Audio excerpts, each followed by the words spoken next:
Hello everyone, welcome to my YouTube channel. आज के इस वीडियो में पढ़ेंगे क्लास 9th जियोग्राफी का चैप्टर 4 जिसका नेम है क्लाइमेट। इस पूरे वीडियो में हम लोग क्लाइमेट के बारे में डिस्कस करेंगे। तो प्रीवियस वीडियो तक हम लोग पढ़ चुके थे कि क्लाइमेट कंट्रोल कैसे होते हैं। तो 3 फैक्टर हम लोगों ने पढ़ा था, जैसे कि लैटिट्यूड, एल्टीट्यूड और प्रेशर एंड विंड सिस्टम। ये 3 फैक्टर ऐसे होते हैं जिससे कि क्लाइमेट कंट्रोल होता है या फिर क्लाइमेट चेंज होता है। तो फिर फोर्थ फैक्टर है कि distance from the sea. Distance from the sea, नाम से ही लग रहा है कि अगर ये सी है, अगर आप यहाँ पे खड़े हो तो आपके डिस्टेंस फ्रॉम द सी इतनी दूर है, और आप मान लीजिए सी है, आप यहाँ खड़े हो, आपका फ्रेंड यहाँ खड़ा है, तो जो फ्रेंड की जो डिस्टेंस फ्रॉम द सी होगा वो कम होगा और आपकी डिस्टेंस फ्रॉम द सी दूर होगा। वही चीज़ बस इसमें भी है। तो पहले क्या करते हैं, इसमें recall the story of land bridge and sea bridge. Land bridge और सी ब्रिज की स्टोरी को पहले हम लोग रिकॉल करते हैं, जो कि छोटी क्लासेस में पढ़ाया गया होगा। तो ये हमारी लैंड ब्रिज है और ये हमारी सी ब्रिज है, और यहाँ पे लिखा भी गया है कि मॉर्निंग टाइम की बात है और नाइट टाइम में कैसे होता है। देखिए, जब सुबह सुबह की हवा में ठंडी क्यों लगती है, क्योंकि ये सी की तरफ से हवा लैंड पे जाती है, तो हवा बहुत ठंडी ठंडी इसीलिए सुबह आती है। तो ये सी ब्रिज होता है क्योंकि हवा जो है वो सी के साइड से चल रही है। और जब लैंड के साइड से जब सी के लैंड के साइड से जब हवा चलती है तो उसे हम लैंड ब्रिज कहते हैं, और रात के टाइम पे लैंड के साइड से हवा चलती है। अब आगे इसी में पढ़ेंगे कि we can say that sea exert moderating influence on climate. इसके पढ़ने के बाद हम कह सकते हैं कि सी क्या होता है, एक मॉडरेटिंग क्लाइमेट बनाता है किसी भी एरिया में। कैसे? क्योंकि अगर यहाँ पे सी है और यहाँ पे जितने भी यहाँ पे कंट्री हैं, तो वहाँ पे ना तो 12 महीना थोड़ी गर्मी चलेगी थोड़ी ठंडी, ना तो ज़्यादा यहाँ पे गर्मी पड़ेगी ना ज़्यादा ठंडी। क्यों? क्योंकि वहाँ पे डिस्टेंस फ्रॉम द सी कम है। ये सी है तो यहाँ पे जितने भी क्लाइमेट, इंडिया के मैप से समझते हैं कि ये इंडिया का मैप है, तो यहाँ पे भी आपको पता है कि यहाँ पे इंडियन ओशियन है, बे ऑफ बंगाल है, अरेबियन सी है, तो चारों तरफ पानी ही तो पानी है।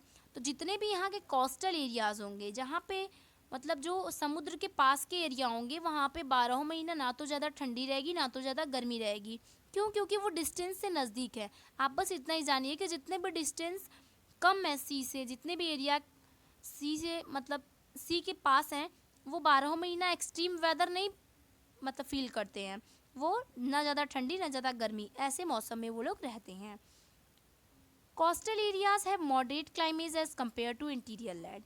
वही बोला गया कि अगर मान लीजिए ये भारत का मतलब इंडिया मैप है, तो इंटीरियर लैंड जो यहाँ पे सारी कंट्री होंगी हम उसको इंटीरियर लैंड कहेंगे, क्योंकि वो बहुत अंदर है और सी यहाँ पे है।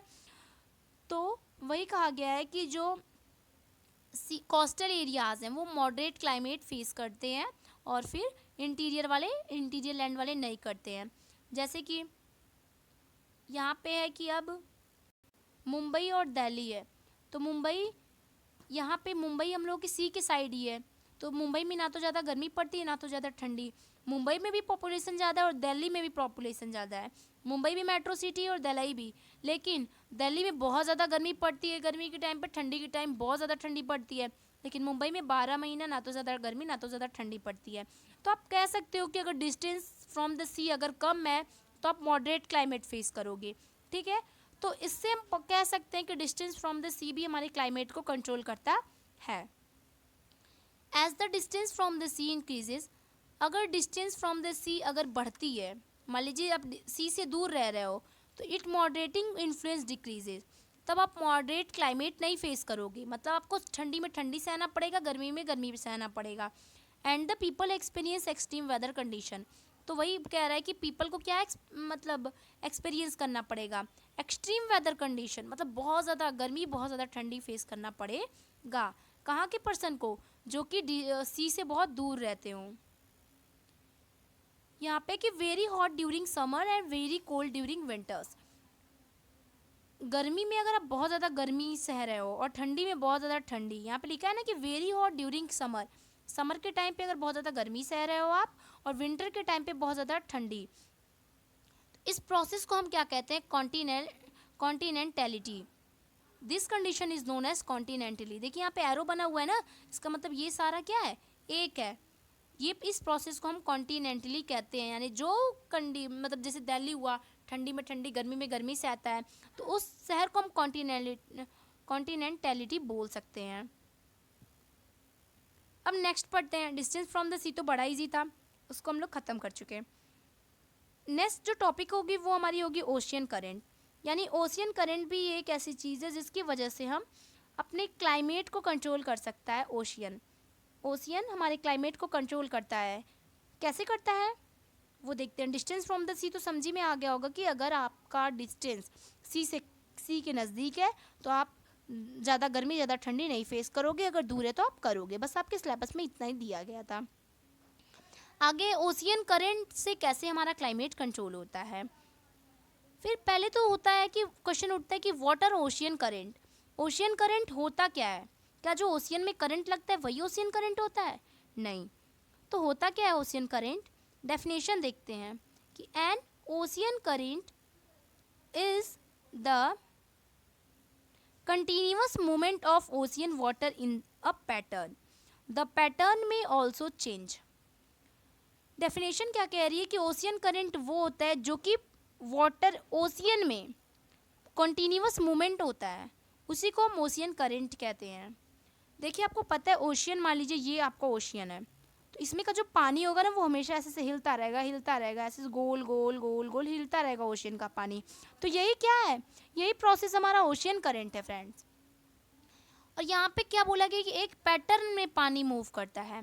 तो मैं बताई ना कि मान लीजिए ये ओशियन है तो पानी आपका ऐसे ऐसे ही मूव करता है इसमें गोल गोल, ठीक है।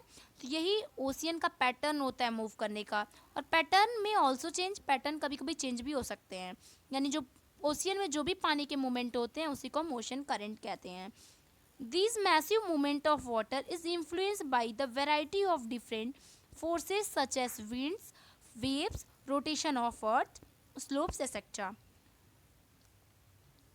ये लाइन कहती है कि आप अब ये सोचिए कि पानी हिलते कैसे हैं। क्या कोई हिला तो रहा नहीं है वहाँ पे, पानी को आप बाल्टी से उठा के तो कहीं रख नहीं रहे हो, तो पानी हिलता कैसे है ओशियन का? तो हवा जब ज़्यादा तेज़ चलती है तब, वेव्स आती हैं तब पानी मूव करते हैं हमेशा, रोटेशन ऑफ अर्थ की वजह से, स्लोप्स की वजह से पानी क्या होते हैं? मूव करते हैं ओशियन के। ये बात ध्यान रखिएगा। फिर है कि ओशियन करंट गर्म भी हो सकते हैं, ओशियन करंट हॉट भी हो सकते हैं, कोल्ड भी हो सकते हैं। मतलब वार्म करंट भी लगता है और कोल्ड करंट भी लगता है। और इसकी वजह से क्या होता है कि ओशियन टाइप के, मतलब जितने भी ओशियन के पास के शहर होते हैं वो गर्म भी हो सकते हैं, वो ठंडा भी फेस कर सकते हैं। जैसे ये डिस्टेंस फ्रॉम द सी से ही रिलेटेड बातें हैं कि मान लीजिए ये इंडिया का मैप है, यहाँ पे आपका Indian Ocean, Bay of Bengal, Arabian Sea, ये सब चीज़ें हैं ना, सारी तो मतलब बड़ी बड़ी ओशियन ही है।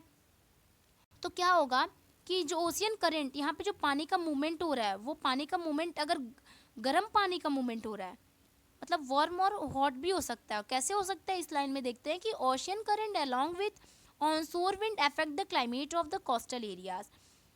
ओशियन करंट भी क्या करता है? ये डिस्टेंस फ्रॉम द सी की तरह है बिल्कुल।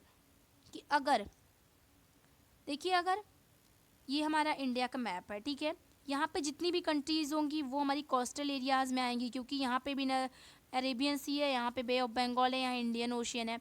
तो यहाँ की जो कंट्री होंगी, मान लीजिए विंड चल रही है, ठीक है, विंड अगर गर्म आ रही है मान लीजिए, तो पानी का जो बहाव होगा वो भी गर्म गर्म होगा, और गर्म गर्म होगा तो शहर भी क्या होगा, वहाँ के जितने भी कोस्टल एरियाज़ होंगे वो भी हॉट फील करेंगे। अगर पानी का बहाव अगर ठंडा हो रहा है तो वहाँ के एरिया ठंडा फील करेगी। ये भी बिल्कुल डिस्टेंस फ्रॉम द सी के ही तरह था, बट ये ओशियन करंट की बात थी। अब ये भी टॉपिक फिनिश होती है। अगली टॉपिक है कि क्लाइमेट कंट्रोल रिलीफ। रिलीफ भी एक ऐसा मतलब फैक्टर है जिसकी वजह से क्लाइमेट कंट्रोल होता है या फिर क्लाइमेट चेंज हो सकता है। अब ये क्या है? पहला तो प्रश्न होता है कि व्हाट इज़ रिलीफ। रिलीफ क्या है? रिलीफ टैबलेट वाला नहीं, ये यहाँ पे जियोग्राफी का रिलीफ है कि relief to play a major role in determining the climate of a place.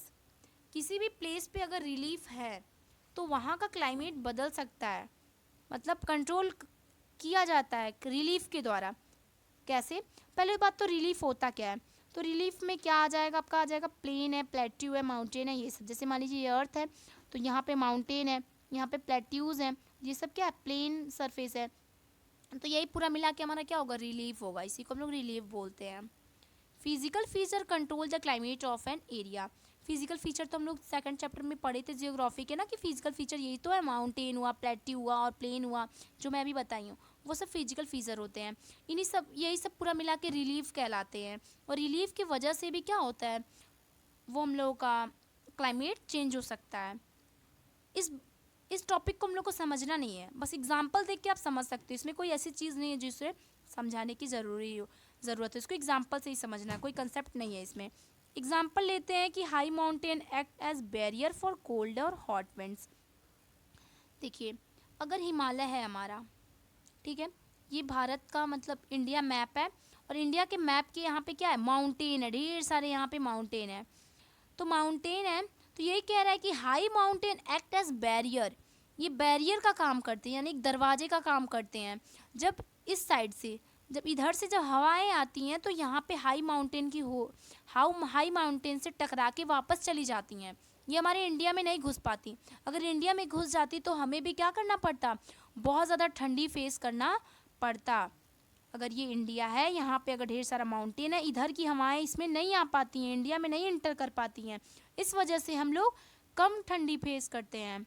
और अगर मान लीजिए कि ये हमारी इंडिया है, यहाँ पे माउंटेन है, अगर इधर से बहुत तेज़ बरसात हो रही है, अगर हमारी इंडिया में इंटर कर जाएगी, तो हमारे इंडिया में भी क्या होगी, बहुत ज़्यादा बारिश होने लगेगी।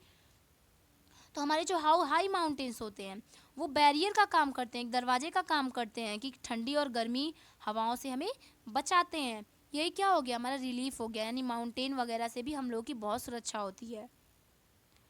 Windward side cause प्रिसिपिटेशंस।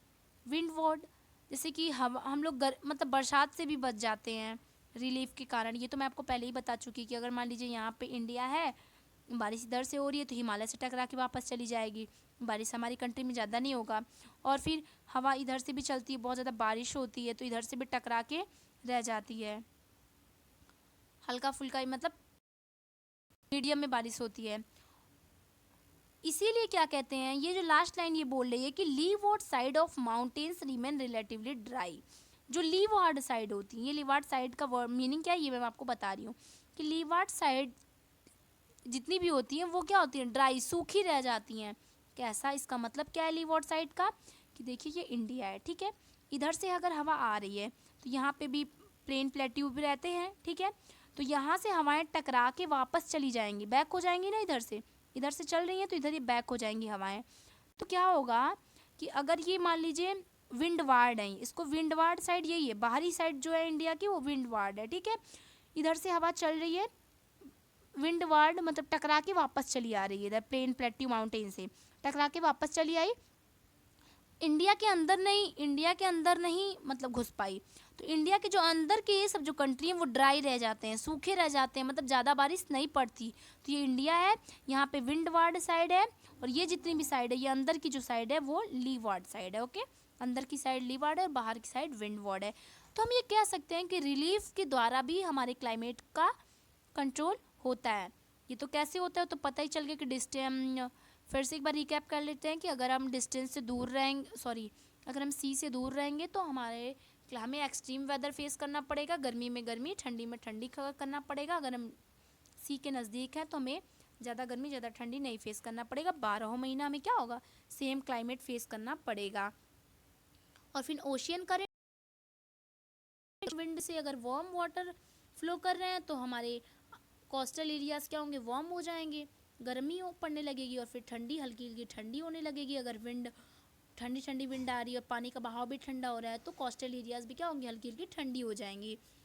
बात आती है रिलीफ की, तो रिलीफ तो एकदम ईजी है। ये हमारी इंडिया है, यहाँ पे ढेर सारा माउंटेन है, हवाएं अगर इधर से चली आ रही हैं तो यहीं पे रुक जाएंगी, यहाँ से बैक हो जाएंगी। इसीलिए कहते हैं ना कि लद्दाख में ज़्यादा हवा चलती है और बारिश होती है, क्योंकि मतलब वो तो माउंटेन के पीछे पड़ जाता है ना, इसलिए माउंटेन वहाँ पे हवा जाने से रोकता नहीं है। और इधर देखिए ये विंडवार्ड साइड है, इधर से भी हवा अंदर इंटर नहीं कर पाती है, बैक हो जाती है, बारिश भी अंदर इंटर नहीं कर पाती है। इसलिए जो लीवार्ड साइड है, जो अंदर की साइड है, वो ड्राई रह जाती हैं, सूखी रहती हैं, मतलब ज़्यादा बरसात नहीं होती। अब आगे वीडियो से हम लोग कंटिन्यू करेंगे कि हमारे इंडिया के क्लाइमेट को क्या क्या चीज़ें अफेक्ट करती हैं या फिर कैसे कैसे करती हैं। क्लाइमेट कंट्रोलर 6 होते हैं, 6 होते हैं। Latitude, altitude, pressure and wind system, ocean current, relief और एक डिस्टेंस फ्रॉम द सी। ये 6 फीचर हम लोग इस वीडियो तक कंप्लीट कर चुके हैं। ये 6 फीचर हमने वर्ल्ड के बारे में पढ़ा था कि ये 6 फीचर क्या होते हैं, 6 फैक्टर क्लाइमेट को कंट्रोल करते हैं, पूरे वर्ल्ड की क्लाइमेट को कंट्रोल करते हैं। अब नेक्स्ट वीडियो से देखेंगे कि हमारे इंडिया के क्लाइमेट को क्या क्या चीज़ें कंट्रोल करती हैं और कैसे कैसे करती हैं।